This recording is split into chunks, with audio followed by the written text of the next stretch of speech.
Israel पर Iran के हमले के बाद पूरी दुनिया की नज़र दोनों देशों पर बनी हुई है। दुनिया भर के प्रमुख मीडिया संस्थानों ने बीते रात हुए हमले पर क्या क्या लिखा, आइए जानते हैं।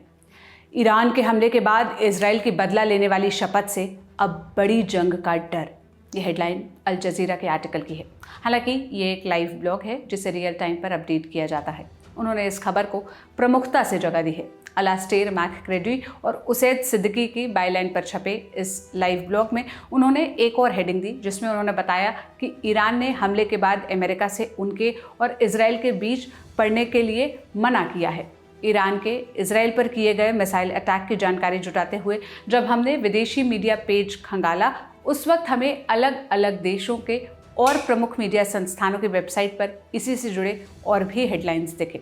इस हमले पर बीबीसी ने अपने होम पेज पर एक लाइव ब्लॉग चलाया। वेबसाइट पर मौजूद डेटा के मुताबिक रियल टाइम करीब 50,000 लोग इस ब्लॉग को पढ़ रहे हैं, जिसकी हेडलाइन थी, नेतन्याहू ने कहा ईरान को मिसाइल हमले का अंजाम भुगतना होगा। लेबनान में इसराइल ने और सेना की टुकड़ी भेजी।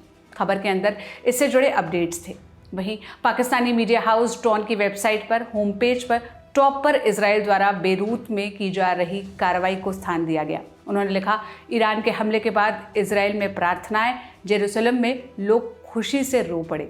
इस आर्टिकल में फिलिस्तीनी इलाकों में मनाई जा रही खुशी पर फोकस किया गया। यरूशलेम के बगल में मौजूद फिलिस्तीन के सिलवान के एक नागरिक ने बताया कि जैसे ही फिलिस्तीनियों ने सायरन की आवाज़ें सुनी, लोग ताली और सीटियां बजाने लगे। लोग अल्लाहू अकबर के नारे लगा रहे थे। वॉशिंगटन पोस्ट में मिडिल ईस्ट कॉन्फ्लिक्ट नाम का एक अलग सेक्शन है। इस सेक्शन में सबसे पहली हेडलाइन ईरान को इसराइल और अमेरिका की साझा चेतावनी पर दी गई। लिखा गया, इसराइल, यूएस ने ईरान को मिसाइल हमले का अंजाम भुगतने की चेतावनी दी।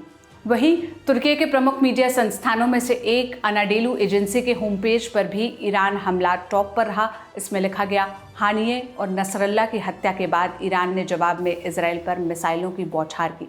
खबर के अंदर उन्होंने बताया कि लोकल टाइम के हिसाब से रात करीब 8:15 बजे ईरान ने इसराइल पर 400 से ज़्यादा मिसाइलें दागी।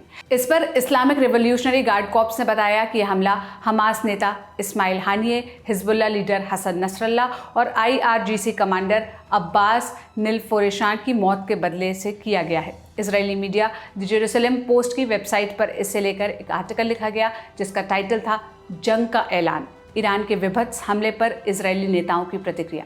इस खबर में बताया गया कि इजराइल के नेताओं ने हमले के बाद जंग का ऐलान कर दिया है। राष्ट्रीय एकता के हेड बेनी गेट्स ने कहा कि इजराइल इतना सक्षम है कि वो सालों तक ईरान पर हमले कर सकता है। इधर डेमोक्रेट्स के चेयरमैन याइर गोलान ने कहा कि मिसाइल हमलों के बाद जंग ऐलान हो गया, लेकिन इजराइल को इसमें जल्दी नहीं करनी चाहिए। बता दें कि 1 अक्टूबर की रात ईरान ने अचानक से इजराइल पर बैलिस्टिक मिसाइलों से हमला किया।